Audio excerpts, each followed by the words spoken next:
So this week we also learned about cardiac output and the equation, which is Q equals heart rate times stroke volume, and all the factors that go into that. So heart rate, or what affects heart rate in that equation, is the SNS and PNS.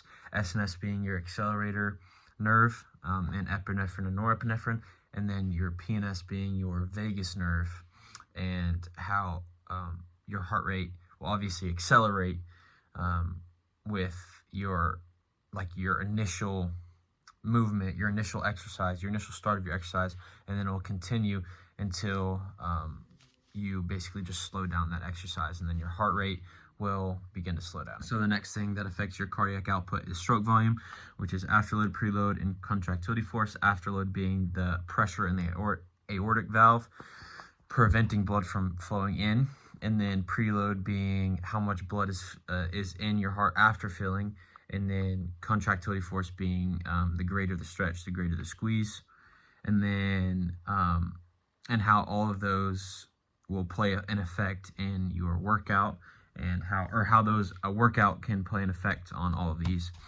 And as I was working out today, I was just thinking about all these things because I'd never heard of cardiac output before, like the actual equation.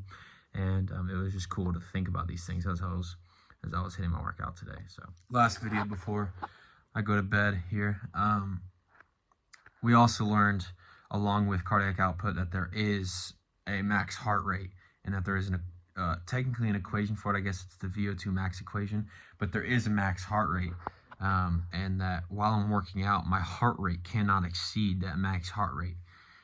So whether I'm sprinting my absolute nuts off, or I'm giving my all and going to absolute failure on squats or whatever it is, my heart rate cannot exceed a certain amount, or else I would literally die. So I was thinking about that as well when I was working out today, which is, I guess kind of cool, to be honest, that it can't exceed a certain heart rate.